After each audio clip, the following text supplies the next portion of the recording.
You saw that, I guess. That makes men. I know. I don't know if I'm on that. I might not be on that email. What time was it? Hi Lisa, what's going on? We'll, No, I didn't get it. Yeah, I will finish swearing in, but other than that, look at it going on. I used to go right back. Yeah. I know sometimes when you put in like those email groups, like, I don't think all accounts was in one of them. Like the city hall employees one for some reason. All rise. I pledge allegiance to the flag of the United States of America and to the republic for which it stands, one nation, under God, indivisible, with liberty and justice for all. Almighty and everlasting God, who presides over all things in heaven and earth, come and preside over these deliberations, so that those that make the decisions may be guided by your wisdom.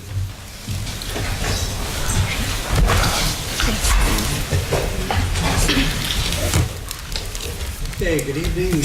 Roll call. Mr. Barrett? Here. Ms. Gilbert? Present. Mr. Merritt? Here. Mr. Buska? Here. And Mr. Brooks? Here. Also in attendance tonight is Administrator Ted Wampole, Assistant City Attorney. Sit down, please, Bob. Maureen Collins. And Administrative Assistant Lisa Sanfilippo. Good evening and welcome to all. Tonight's meeting is a regular session of City Council. Please turn off all cell phones. According to the First Amendment, this meeting is a limited or designated public meeting, as all regular sessions of City Council are. Chairperson is the presiding officer of the meeting. As a City Council meeting, specific rules and procedures of council are followed. The list below are examples of important council rules. They are not intended to be a complete list. Persons addressing the council shall limit their address to 5 minutes. All remarks shall be addressed to the council as a body and not to any individual member thereof. No persons are allowed to address the council from beyond the rail except the speaker at the dais who has the floor. Preservation of order. Chairperson shall preserve order and decorum, prevent attacks on personalities or the impugning of members' motives. Points of order. The chairman shall determine all points of order. Persons authorized to be within the council rail. No person except city officers or their representatives shall be permitted within the rail in front of the council during any meeting without the express permission of the council. And finally, in order to be heard by all here in attendance, as well as to be picked up by the recorders and microphones, when members of administration are speaking, please stand up and speak into a microphone. Does anyone from the public wish to comment on legislation pending before council tonight? Yes, do you want? I did. Go ahead, Andrew. You go. No, please, go ahead.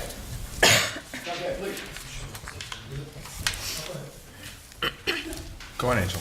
Go ahead, Andrew. You go first. You get him wrapped up. Just one question on the HIV grant. Is that the most that we can get for that grant? Can we apply more down the road with what needs to be done? Number two, can you please look to make sure that this is staffed to meet the needs of the diversity community? I know in the past they've struggled with that. I've reached out to Henry today and said any help that we can do, please reach out to me in the big community. In the past, I've run the HIV and AIDS clinic in Plainfield, New Jersey, and I take this personally also about the AIDS. So anything I can do to help, please let me know. So if we can have more funding, if it's possible. Thank you. Thank you, Angel. Yeah, Angel, I know you spoke to Hank earlier, and appreciate you for reaching out, and obviously he'll utilize you as best he can. As far as the amount of the grant, I mean, obviously we always try to maximize what we can get, and if there's additional funds out there, he's very good at finding them, so I put all my faith in him. Okay, thank you. Anyone else on pending legislation? Mr. Kalabowski? Bob Kalabowski. I'm here tonight to speak on behalf of Mr. Ben Chivarella and his wife in regards to the liquor transfer. Mr. Chivarella was unable to attend, I guess, Tuesday's hearing, and he's unable to come today. And he'd ask you, like, to see if you could continue this till he could come down, or unless I could, so I could express his feelings on this. And would there be a chance we could continue this? You express your feelings now. Okay. Well, when I talked to Ben, there's a problem up there, and it's always been a problem, and it'll be more of a problem with alcohol. There's a constant problem with Malakaris. Nice people, nothing personal. The problem is you're gonna put alcohol up there, and now we're gonna get back right to where we were. We had peace and quiet in that development. Problem they have is, there's so many people overlap onto their property, has cost him probably tens of thousands of dollars, and people not being able to rent his buildings because they're constantly being overcrowded with Malakari's parking. And truthfully, I don't know how much more liquor could we pour into one area than we're already pouring. We have, I believe, CJ's down there, or whatever it is. There's beer places all over. I think there's another one that opened up on the boulevard. And he would like the opportunity to come down, but I don't know if he could hold this up. But the problem is, and it's bad. And I feel bad for them, and I feel bad for them. They're trying to run a business there, but the problem is they don't have enough parking.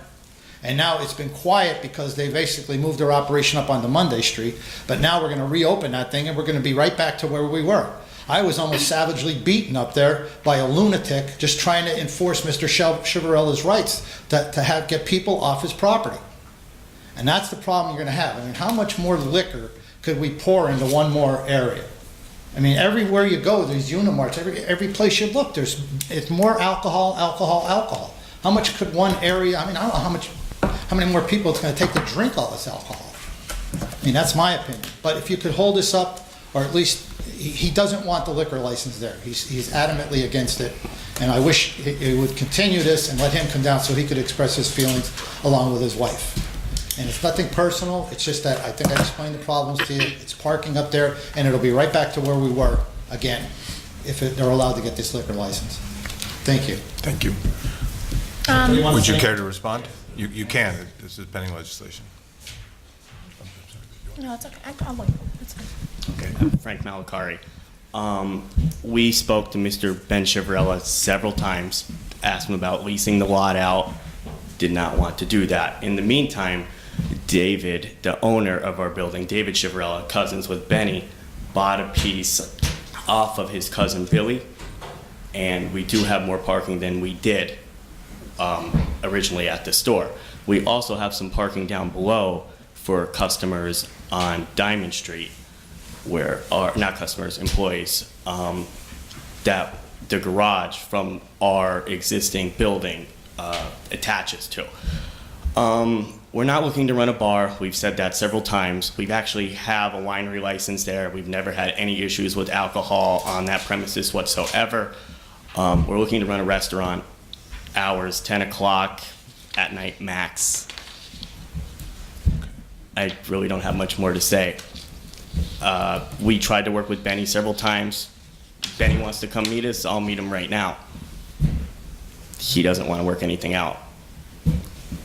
Part of the problem is in the front, there's actually a right-of-way that Benny doesn't own and claims that he does. When customers park in that right-of-way, the PennDOT right-of-way, there's nothing we could really do about it. We put signs in our windows telling customers not to park there. Bob has towed customers from that right-of-way. Long story short, I mean, it has been an issue in the past. We've tried everything we could do to resolve it with Benny. Benny does not want to resolve it with us. If he wants to put up a fence bordering the properties, we're not going to oppose that. He could put up a 10-foot fence if he wants to. We'll stay on our line. He can stay on his side. I can't be out there every day watching to see if our customers or our employees are on his side of the line. He has telephone poles there. It's like a children's game. And if he wants to put up a fence, any type of permanent barrier, we're 100% for it. We'll post signs in our windows telling our employees and customers not to park on his property, as we have in the past. And any other issues that Ben has with us, he could come and see us. I have nothing else to say. Thank you. Yeah, I will say I do know the Chivarella family personally because Ben does own property up in the Heights section of Wilkes-Barre. And he's a good property owner in the city, and maybe before we vote on it, it might, be worth having him tell his side of the story and, what problems he's experiencing. And I only say that because I do know him, and he is a good property owner, like I said, in the city, you know, normally I don't go by he said, she said, or anything like that, but I think it might be good just to get the full, I respect that. full picture here before we do vote on it. I have a lot of respect for him, so. Mike? Go ahead. How far will this set you back in your plans of what you're trying to do? I mean, it will. It'll be 2 weeks. It will set us back. We want to get it transferred as soon as possible. Like I said, if Benny wants to come talk, I'm at the store 7 days a week. He could come over at any time. But we've tried to have conversations with Benny several times, and we never get anywhere with them. Family feuds between the owner of our property, Dave, and Benny kind of put us in the middle. In my opinion, the approval of a liquor license should not be based on parking because you don't get along with your neighbor. Or, I'm not saying you don't get along, okay, because I don't know the situation. But it's, I think it's something that should be approved, and if you guys want to pull it off, that's okay. But I think we're missing the focus here. Okay, I think it would be up to those two folks to work it out as far as parking accommodations. But this is for the transfer of the liquor license. And we do, not to interrupt you, we do meet the max, like with the tables inside, we have the right amount of parking spots that corresponds with it. So zoning shouldn't be an issue. I mean, like I said, I can't physically be out there telling this one not to walk on this side of the line. If he wants to put up a permanent barrier, go ahead. Thank you. I'm just not sure if there's more to what, maybe than Bob, you know, articulated more to what Ben is trying to say here, if, you know, if he's against the actual liquor license transfer, you know, something along those lines, so that's what I would like to do. Bill? Pretty much answered the question, but not quite. Number of seats inside the restaurant would be approximately? Approximately can probably be like 40 seats, I would say. 40 seats, okay. And Off the top of my head, I don't want to put that in stone, but when we put the tables in, we are working on engineered drawings, and we're dealing with the inspectors downstairs that we're corresponding with everything that has to be done. Building codes, any type of zoning issues, any type of zoning permits. So for 40 seats, you wouldn't need 40 parking spaces. We would assume at least most people come with another person, so 20 Yes. some spaces. But there's in and I out. forget exactly what the code is. I dealt with it at the other And store. as Mr. Merritt said, this is probably a whole other issue in itself, rather than the license transfer. That's all we're authorizing is that, if we go that far. It's more of a civil issue, and we've had cops get called. I know there've been issues there. Yes, and And I there are mean, some physical like I said, there's not barriers. much we could do about it. We tried to rent out that piece of property he has next to it, and we said if we could put our overflow, if we have an overflow there, we'd be more than gladly to rent it off of you and work with you. And his answer was, you're going to destroy my property. I'm putting a building there. Well, it's underneath power lines, and we all know there's right-of-ways. You can't put buildings under power lines.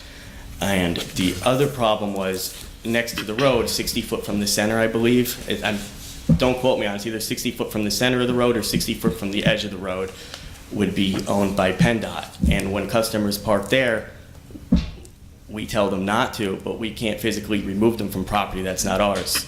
And Benny can't remove our customers from that property as well. It's not his. It is difficult to pull in and out of there and familiar with the location. Yes. With vehicles parked there. But like I said, we have acquired some more property there. We have that parking in the back for the employees on Diamond Street. They just paved that road, so that makes it much more accessible for us to put our employees down there as well. And to just put a remark on the whole, how much alcohol do we need?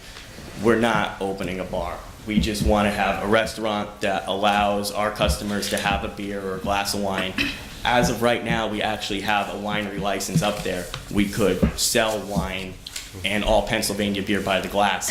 All of this allows us to do extra is have Coors or Miller Lite. The license that we currently have is a limited winery license, and with that license, you could have any Pennsylvania-made beer, any Pennsylvania-made wine, and any Pennsylvania-made liquor. So all as we are asking for is to have more domestics, more craft beers. Any other questions? Any other comments? Thank you. Thank you.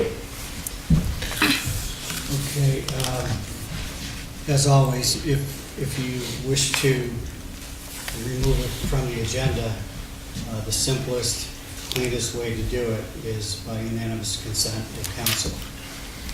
If all of you are in agreement to that, it'll be removed from the agenda. Otherwise, you would have to take a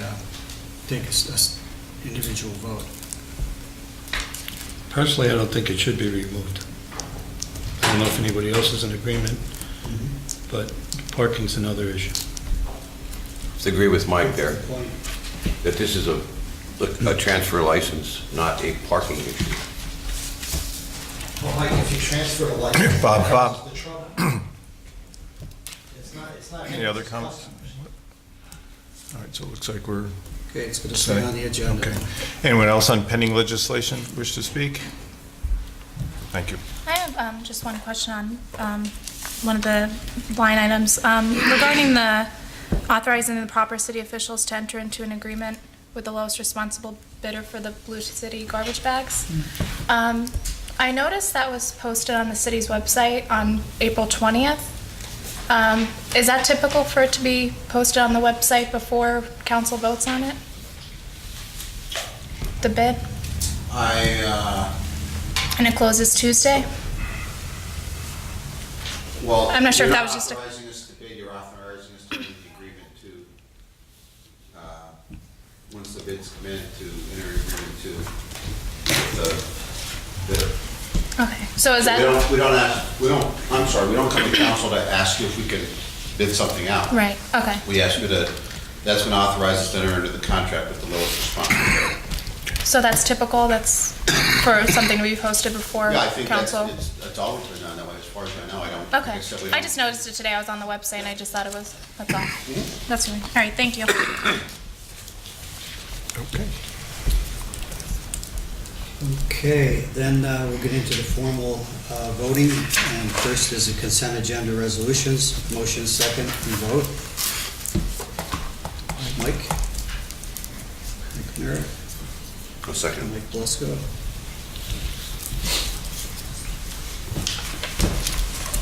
Okay, Mr. Barrett? Yes. Ms. Gilbert? Yes, Mr. Merritt? Yes. Mr. Blisco? Yes. And Mr. Brooks? Yes. Motion passes. And that is it. There are no ordinances, so it was just a consent agenda resolution. Okay, presentation by council members. Mr. Barrett, do you have anything? Just two quick I don't know if Ted has the answer, but at exit 2 on Wilkes-Barre Boulevard, there are traffic signals that appear to be temporary in nature. Apparently, they don't look like they're permanently mounted. You might have seen them. I know we've talked about that intersection for quite some time. Can we get a little more information on what's being planned there? Would you have that, and what they plan to do with those lights? And I often think that if they can go and put temporary ones there, then hopefully we can install permanent ones, or maybe they are the permanent ones. I'm not sure what the intent of them is. It's a pretty risky intersection there, coming out of there from the west side. And the other thing that was in the PennDOT announcements, they're doing 9+ miles of business route 309 shortly. And that would be through Wilkes-Barre Township Boulevard, and I believe it may include parts of Kidder Street. I'm hoping it does, but if we can find out about that, and maybe a little bit of an inquiry on, are they planning on doing anything, in Butch and you and I have talked about this, with Scott Street, the other state route in that part of the city, which is in just as bad a shape, if not worse. If we just get an update on that, that'd be great, and let us know. And that's all I have. Ms. Gilbert? yeah, a couple things. South Empire Street needs to be repaved. I know it's, we're starting to get to paving now, so if we can see that done, that would be really good.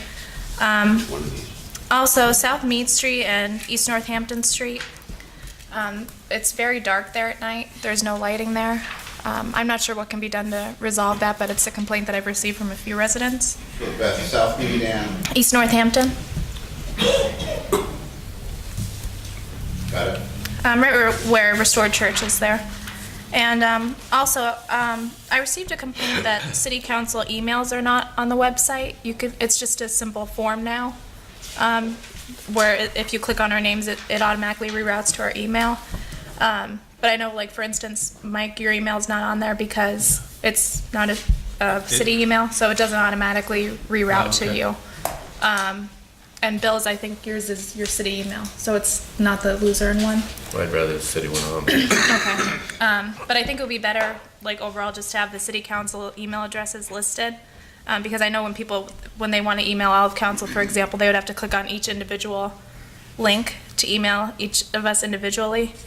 So I think maybe it would be better just to have all of our emails just listed, even in addition to having the one singular So if form. council will email me or send me one email from Tony, maybe get everybody's, whatever email addresses you want listed, and we can put that on there. Okay.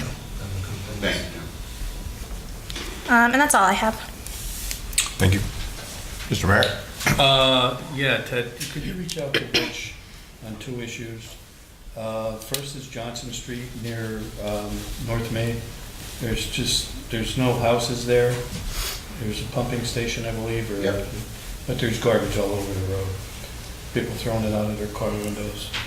There's another Beaumont Street, which I'll deal with Roxana because the garbage is actually on properties. I'll get with her. And lastly, Austin Ave between Woodward and Mill Street. Got a couple doozies of potholes there. If we can just get them filled, that's it for me tonight. Thank you. Thank you. Mr. Belisco? Ted. 75 Lockhart, the rear porch. Resident states she has skunks living underneath there. More than one. So we have animal enforcement. Secondly, Jim, I agree with your email today, 100%. To alleviate that, Tony, to alleviate that, I suggest these first two seats here and the first two seats here for press only. Maybe something on that counter there, the table, that says press only. This way, if there's any cameras you want to set up, they can set there along with Citizens Voice and Times Leader are here every meeting. Right. So I think we should designate that area. That's just your decision, obviously, but for press, that would keep them out of the way, keep them from back here. Okay. Just my idea, my thoughts. That's all, Tony. Good, concur. Thank you, Mr. Belisco. For me, I just want to give a shout out to the health department. Today I went up to visit a constituent, and within 5 minutes, the health department was there to rectify the situation. Couldn't be more than happy. So they're doing their job, Ted. I will pass it out. Thank you. Okay, public discussion. Linda Joseph.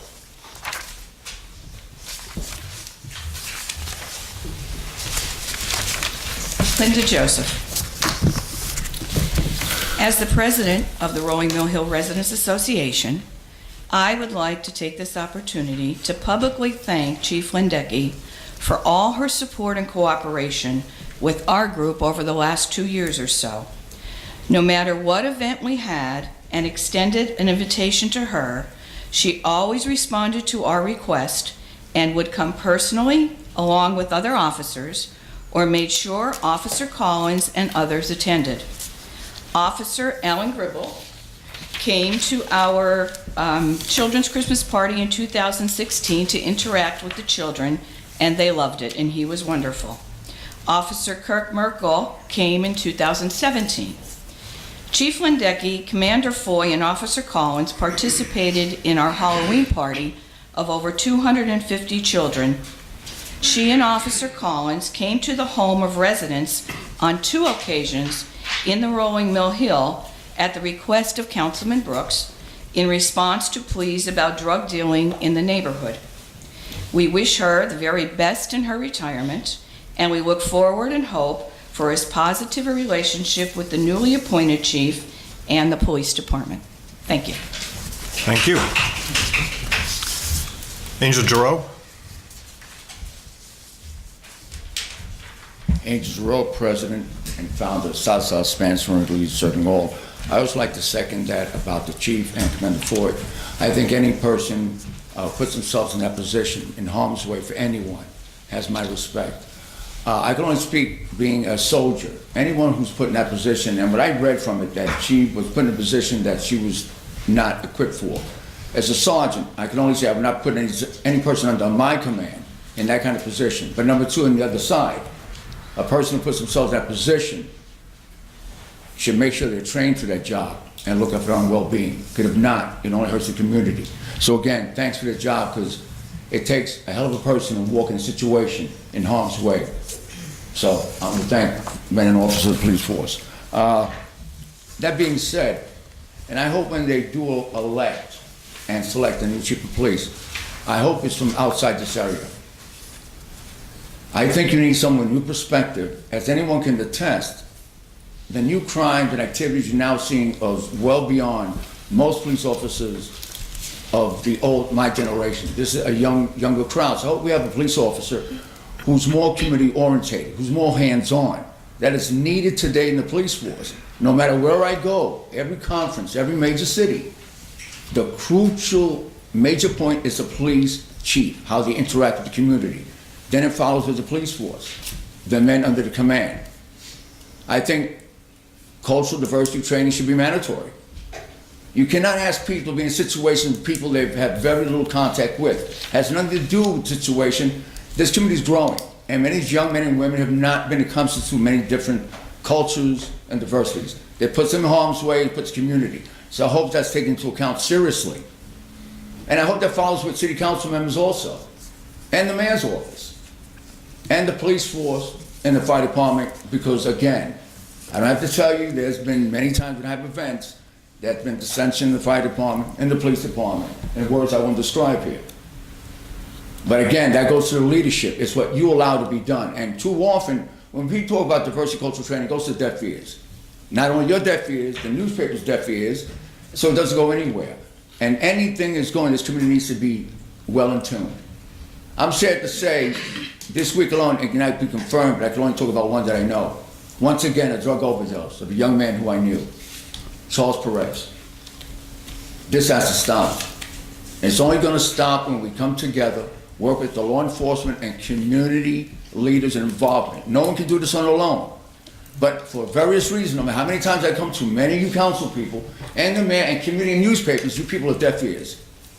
Please, ladies and gentlemen, I don't do this because I've won up here and get on my soapbox. But we need your help. A young man's life was taken. His responsibility, but we have to make sure other lives are not taken like that. And that again comes to make sure we put the people in the positions that lead our departments are trained and well equipped for this. Let's not come to this again that someone put in a position, then we're not trained, they're not equipped for that job. That never should have come to that. But again, I don't know if people were talking to each other, but again, the word diversity. When I say diversity, it's not the color of people's skin. It's about talking to each other, breaking the boundaries. And obviously, that wasn't done here. And in closing, just in jest, and because of the drug epidemic, I hope once again, I know we're going to be closing down the pools again this year. I know that's already a done deal. I know it. Understand this, when I ask for the pools not to be closed, it's not because the kids go swimming. I don't give a darn if they go swimming, but people here who work with the kids will attest to you. That's the only time most of the kids have a meal to eat. It's the only time we get to talk to the kids when they're being battered and they're being hungry. So it's not just closing a pool, you're closing the ears and eyes of the community. And shame on you. Cut something else. We're losing too many lives. We need to have these young men and women cared for. We need to guide them. If not, then we're responsible just as anybody else. I've said it many times before. We don't teach our young kids how to be responsible people. There's people out there wanting to do it for free, and you won't like the lessons they're given. You won't like it. So please, gentlemen, ladies and gentlemen, think of this, these positions, in the chief of police, any position, and the closing of pools, anything else. Because last year, I know we worked on the premises, and me and Ted Marpley talked about it. We tried last year, it wasn't a great success about the closing of pools and people going out to the community. It wasn't a great success. Not good people didn't try, but the community was not involved. The community leaders were not involved. So last year, when we hoped that program would be a success, it wasn't what we hoped it to be. Let's not make the same mistake this year. Let's really think this through. I know many of you think that I get up here about the diversity culture, it's a soapbox. Ladies and gentlemen, I don't know what to tell you, but time's running out. Thank you. Thank you, Angel. We always appreciate your comments. Any comments from? I mean, obviously, Angel, you know my thoughts regarding diversity training for the police, and training in general for the police. I think that we need to, it's clear that, you know, our police need better training, and that's not the fault of, it's not their fault. You know, it's a funding issue, and it's also a leadership issue, and I think that we can slowly and progressively get to that point where we have better training in the city, and it is desperately needed in many different aspects. So I do echo your concerns in that regard. Thank you. Anyone else? John Skoski?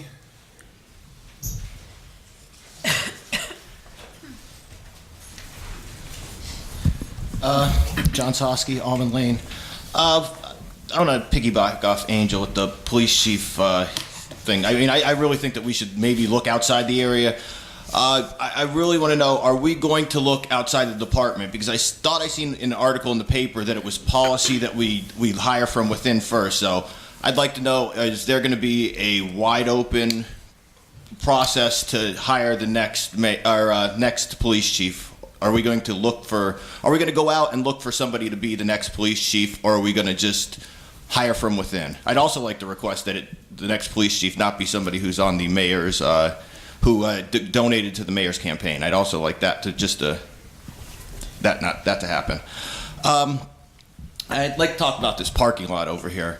I see that we need more. Everybody sees that we at least need more research. You know, it didn't seem like everybody was even.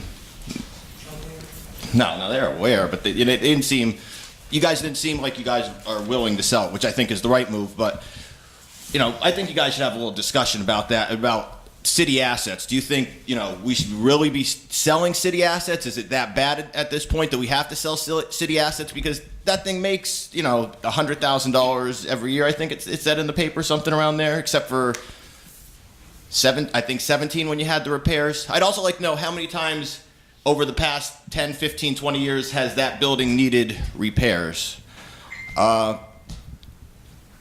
just really want to hear from you guys what your guys' feelings are about selling city assets, about considering selling that, because I think if you guys get these buildings filled up, and like if the situation's so good with the apartments here that I heard when the Sterling property was being sold, that everything, all the luxury apartments are full, we're going to need a lot of parking. And maybe that parking lot over there, if you change it to daily parking or something, maybe you can make a lot more off of that than you guys currently do. Okay, that's all I have. I just really want to hear you guys' opinions on parking and selling that. You finished? Thanks, John. Anyone have any comments? Yeah. In regards to selling city assets, I think that it's really a case-by-case decision. In regards to selling Park and Lock East, at this point I'm not convinced that we need to sell it, and I don't think that it's the most fiscally responsible decision that we can make as a city at this point, just because it is one of the only things that we make a profit on.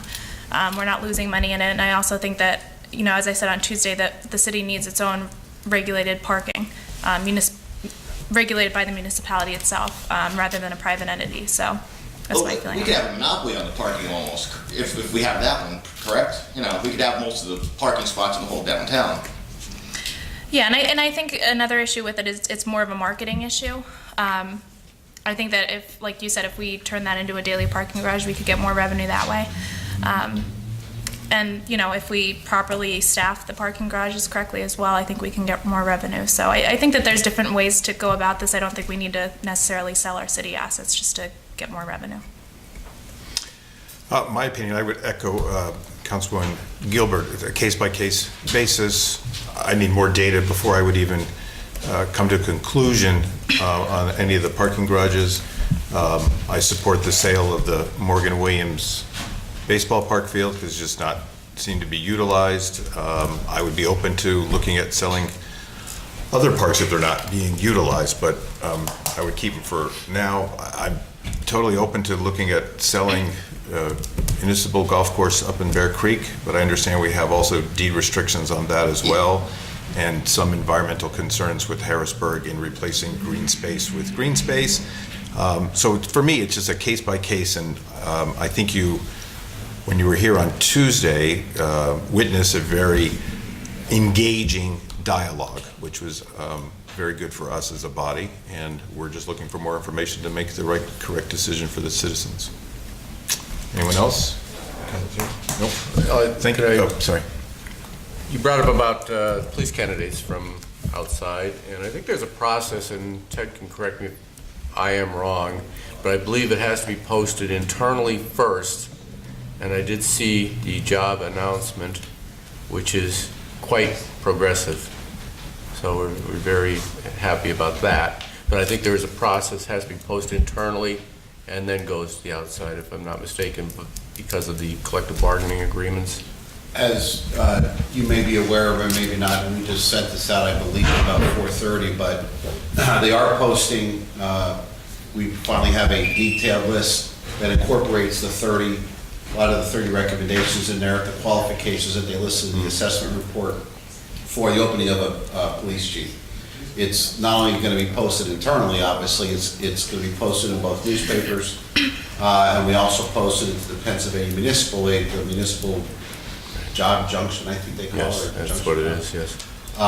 With a deadline for May the 8th, and we have already received some interest without even doing that, but there's going to be a process to go through those, and like you said, and Bill, I don't know if you know what some of those criteria are going to be. Again, it's based upon that assessment, so yes. It'd be interesting to see what kind of responses we get. I did look at it, and it does appear to mimic the assessment recommendations pretty closely as far as qualifications, especially experience and What I'll qualifications. do, if council, I'm sure you will be, I'll forward because then this just came out late, and Steve, if I'm wrong, because you guys got it late, that it just went out and just went posted, so it will be, and I'll, so you can send it from here, so you can see what the posting is. And it's on the city's website as well. Great. Thank you. Do we Very know good. about repairs over there, across the street? How many repairs? No? I mean, you'd have to follow it, there's no way I couldn't have that off the top of my head. Okay, thank you. Thank you, John. Bob Kalabowski.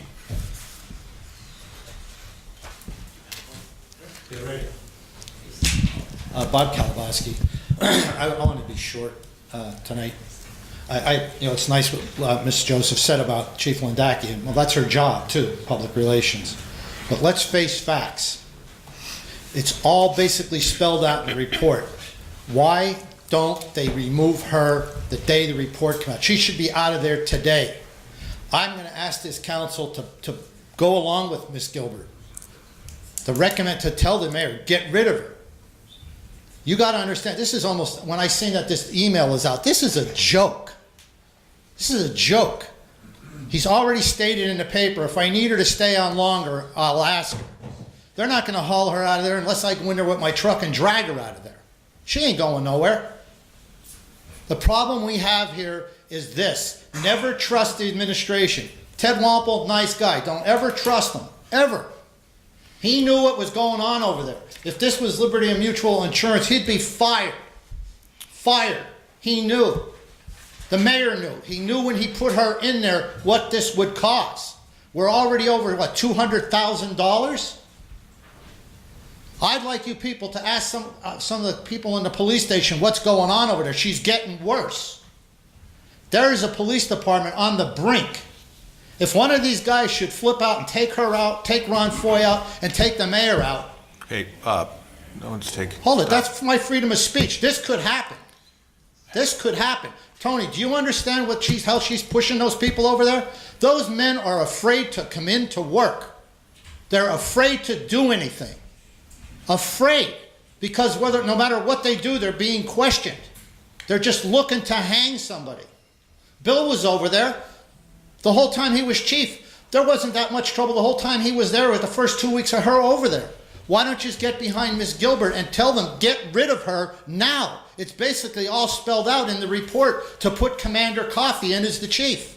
He's the guy that's qualified. And I like Marcella Lindaki. I think she's a nice person. She should have never been put in there. She wasn't the person for the job. He knew it. And for this administration to let this keep going on and on is ridiculous. It's ridiculous. We are at risk. Ms. Collins, maybe you can answer this when I'm done speaking. Are we at risk for any decision she makes? Are we at risk? I want an answer when I'm done talking. They basically said she's not qualified. He knew when he put her in there. She wasn't qualified. She's not. She's not qualified to be there. We are at risk. Look at one of the most proactive police officers probably in the United States. Dan Duffy was fired for a threat against Ted Wampel. A threat, Ted, is when somebody runs up to you when you're towing a car and comes out with a rifle after you, or loads a .44 Magnum up and I come in and rammed into him with my truck. That's a threat. That's a threat, Ted. You fired one of the most proactive police officers. We're going to lose that lawsuit. And if we do, who do we blame? It's the taxpayers are going to pay.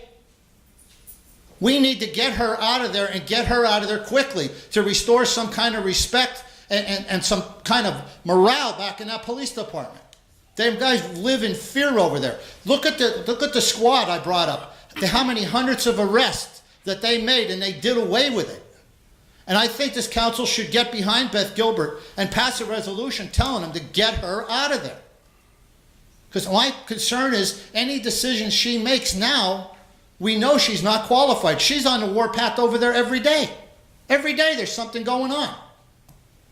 And it's nice for Ms. Joseph to say what a wonderful job she did. Hey, she's making probably with her benefits and stuff $140,000, $50,000 a year. She's going to walk out of here with a pension of over $70,000 a year.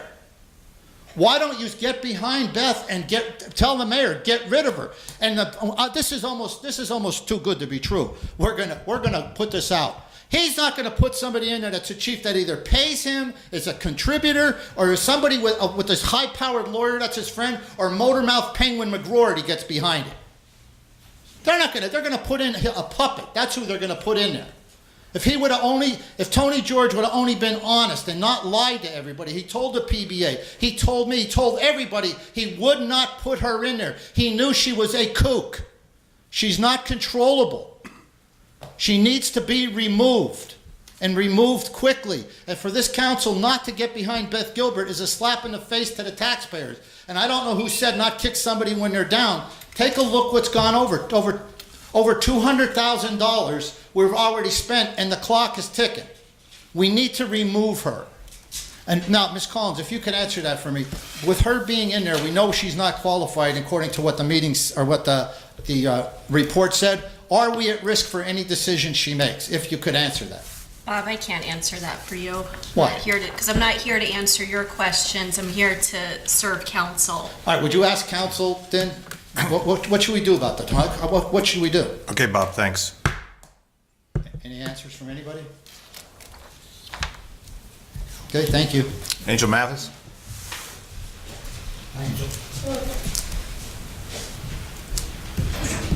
I have two things that's not on here.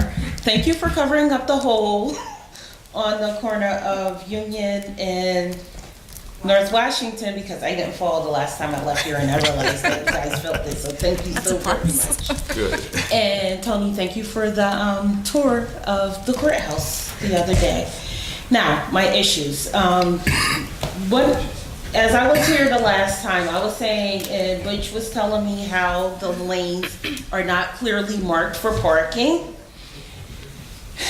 I've taken pictures, and I'll send them to you guys, that the lanes they're clearly marked as traffic lanes. And even going to the center today, it was like 3 cars coming down the traffic lane to hit a parked car. They realized that it was parked, and they had to go around them to get back in the traffic lane on the corner of Union and North Main. And it's the same with Union, when you go down Union to North Main, where Career Link is. They're clearly marked traffic lanes, and there are meters there. And my second issue is, I'm sorry, Angel Mathis.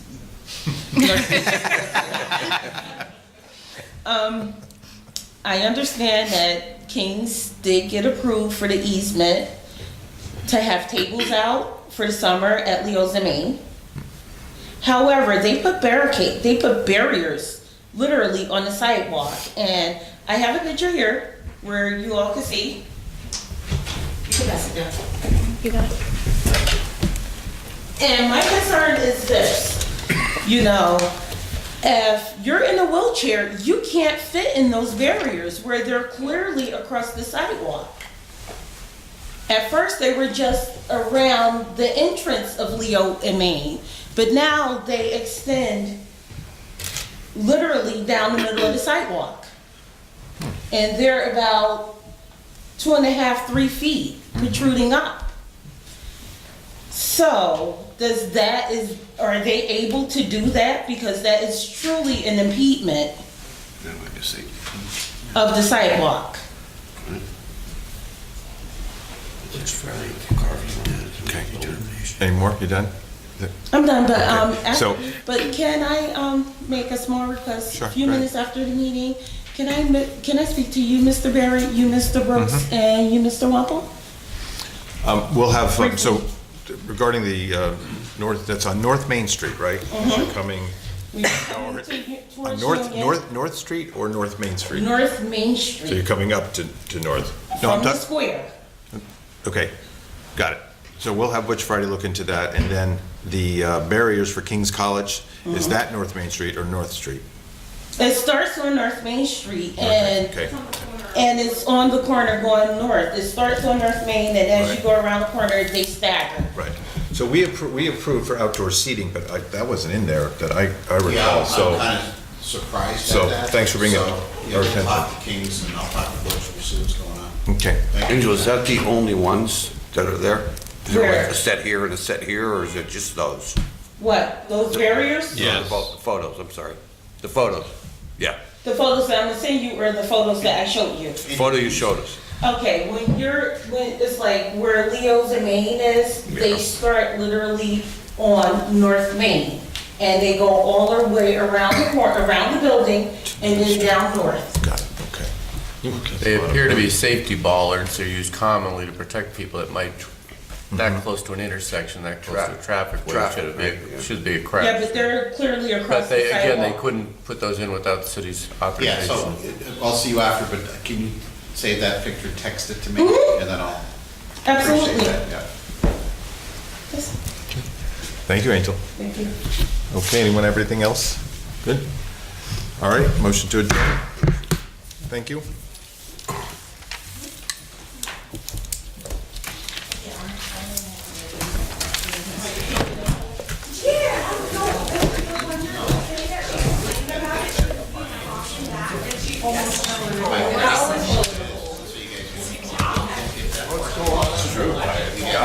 Half an hour or so.